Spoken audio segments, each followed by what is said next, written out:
Dalam Katolik ada Tritunggal Maha Kudus. Ajaran Tritunggal Maha Kudus bagi Gereja Katolik adalah merupakan ajaran yang fundamental, dogma yang fundamental, tidak bisa dibantah lagi kebenarannya, karena memang Allah itu adalah Allah Tritunggal dalam kesatuan tiga pribadi, Bapa, Putra, dan Roh Kudus. Ora ono sing bisa menyangkal Allah Tritunggal itu. Ora ono sing arep bisa membubarkan Allah Tritunggal itu, enggak ada. Karena misteri Allah atau hakikat Allah itu memang Tritunggal, Bapa, Putra, Roh Kudus. Tidak ada orang yang mengatakan bahwa orang Katolik itu menyembah tiga Tuhan. Enggak ada. Menyembah satu Tuhan, tetapi tiga pribadi yang berbeda, Bapa, Putra, dan Roh Kudus. Di dalam bacaan kedua dari surat Rasul Paulus kepada umat di Roma, bagian agak akhir di sana dikatakan, bukan hanya itu saja, kita malah bermegah juga dalam kesengsaraan kita.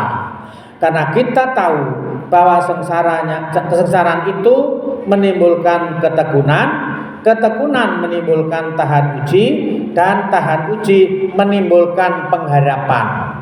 Dan pengharapan tidak mengecewakan, karena kasih Allah telah dicurahkan ke dalam hati kita oleh Roh Kudus yang telah dikaruniakan kepada kita.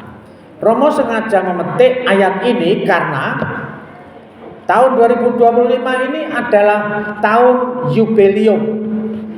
Jubileum Agung itu tahun 2000. Sekarang tahun 2025 itu adalah tahun jubileum. Di mana dalam tahun jubileum ini Bapak Suci mengangkat tema yang dipetik dari surat Roma ini tadi, yaitu pengharapan yang tidak mengecewakan.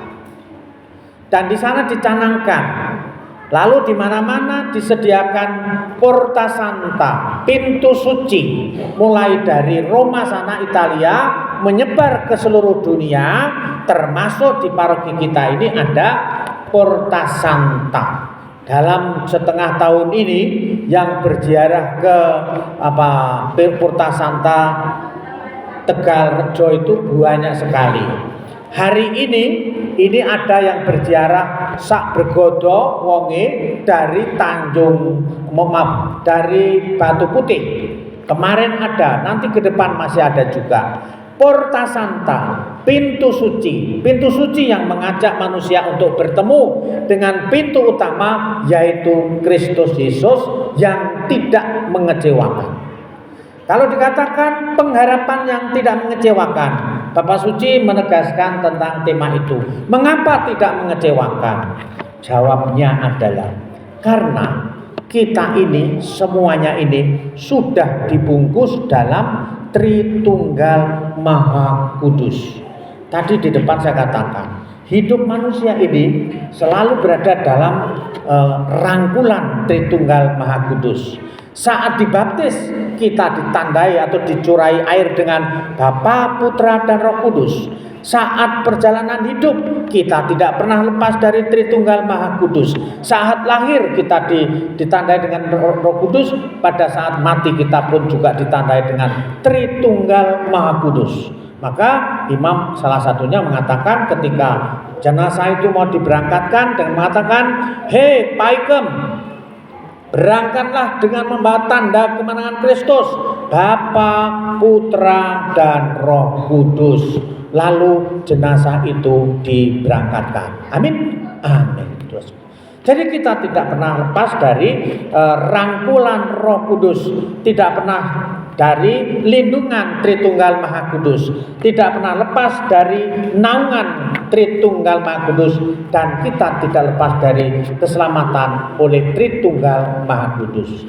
Bapa pertama disebut Bapa itu adalah sumber segala kebaikan, pencipta alam semesta ini dengan segala macam isinya. Semuanya itu karena kasih Allah diberikan kepada manusia oleh Bapa.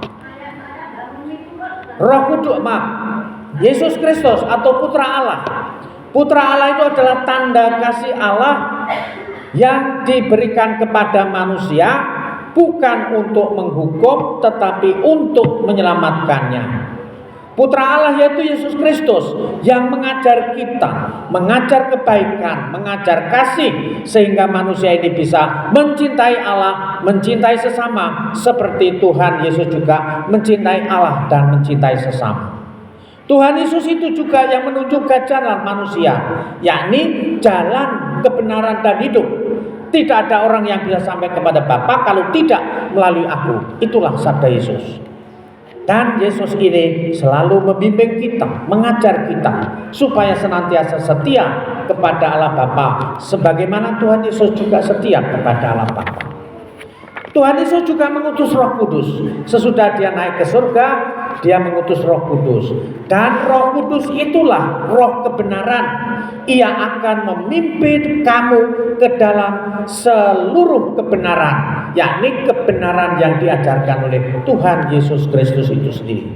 Dan Roh Kudus itulah yang menjiwai seluruh gereja. Roh Kudus itulah yang menjiwai setiap manusia, pribadi manusia ini. Sehingga manusia itu tidak seperti anak yatim piatu, tetapi selalu dikarunia Roh Kudus. Sehingga manusia setiap tindakannya, setiap pikirannya, setiap apa yang dikatakannya bukan dituntun oleh roh kuda, tetapi oleh Roh Kudus. Kalau manusia ini dituntun oleh roh kuda, itu jadinya adalah bahwa dunia ini akan hancur. Tetapi karena manusia itu dituntun oleh Roh Kudus, maka dunia itu selamat.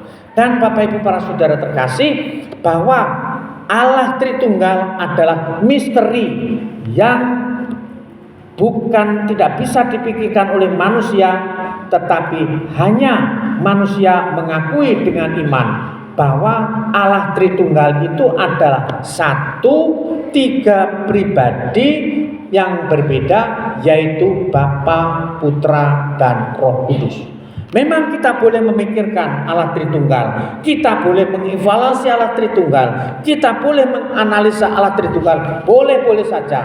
Tetapi apa yang kita lakukan itu tidak bakalan bisa merasuk ke dalam rahasia Allah Tritunggal. Karena rahasia Allah Tritunggal itu begitu agung, melampaui pikiran manusia, melampaui hidup manusia, tetapi menguasai seluruh hidup manusia. Karena itu perhubungan tentang Allah Tritunggal ini akan ditutup dengan sebuah cerita kecil. Seorang santo namanya Santo Agustinus. Dia adalah seorang teolog ulung yang begitu menulis banyak buku, dan dia juga senantiasa merenungkan rahasia Allah Tritunggal itu. Namun apa yang terjadi sampai dia tidak bisa tidur, tidak makan nggak enak, semuanya serba nggak enak, karena pikirannya itu selalu mau mencari siapa sih gerangan Roh Kudus itu. Lalu karena saking buneknya, dia mencari kesempatan untuk healing, jalan-jalan di pinggir pantai. Ketika dia jalan-jalan di pinggir pantai maksudnya, sambil mengelus badonya ini. Badoku ini panas ini, karena memikirkan Allah Tritunggal nggak ketemu. Kok Allah itu Allah Tritunggal? Akhirnya dia ketemu dengan seorang anak kecil di pinggir pantai yang membuat sumur kecil sambil membawa cedok, gayung. Dan dia mau memindahkan seluruh air laut itu ke dalam sumurnya yang kecil. Terus dilakukan pindah. Ning air laut nggak berkurang sedikit pun, tapi dia terus melakukan. Saat itu Santo Agustinus datang ngomong karo bocah cilik iki, "Le, apa yang kamu katakan?" Mungkin kalau zaman sekarang ubur-ubur ikan lele, polisi kok kekerja lele. Lalu si Tole itu mengatakan, "Pak, Sebelum ke sana, Agustinus mengatakan, nggak boleh. Aku Pak mau memindahkan air laut ini ke dalam sumur yang kecil ini. Agustinus mengatakan, oh bodoh kamu itu. Orang mungkin kamu mau memasukkan air laut yang semena luasnya itu ke dalam sumur yang kecil. Pekerjaan yang sia-sia itu, tahu? Lalu si bocah ini mengatakan, apa yang aku lakukan ini juga sama dengan yang Bapak lakukan. Lu kok iso? Aku gak ngerjain apa-apa. Ya bisa. Bapak itu mau memasukkan rahasia Allah Tritunggal yang begitu tidak tahu berapa luasnya itu ke dalam otak Bapak yang kecil itu. Masa? Iya Bapak ini kan sampai mumet toh. Mergo mikir kayak rahasia Allah Tritunggal toh. Iya juga, betul juga. Aku memasukkan mengerti tentang Allah Tritunggal yang begitu luas. Yang jelas pikiranku gak cukup itu, gak kuat ini. Akhirnya tiba-tiba si Tole tadi lenyap, hilang, gak tahu kemana. Mungkin dia adalah malaikat yang mengingatkan sama Agustinus itu tadi. Nah Bapak Ibu Saudari, kita itu sering punya malaikat yang selalu mengingatkan kita. Akhirnya Agustinus sadar, dia bisa mengimani tetapi tidak bisa menganalisa sampai sedalam-dalamnya siapa Allah Tritunggal itu. Nah bagi kita Allah Tritunggal itu adalah membungkus hidup kita. Allah Tritunggal itu menguasai hidup kita. Allah Tritunggal itu melindungi kita. Allah Tritunggal itu menyemangati kita. Dan Allah Tritunggal itu menyelamatkan kita. Kemuliaan kepada Bapa dan Putra dan Roh Kudus, seperti pada permulaan, sekarang, selalu, dan sepanjang segala abad.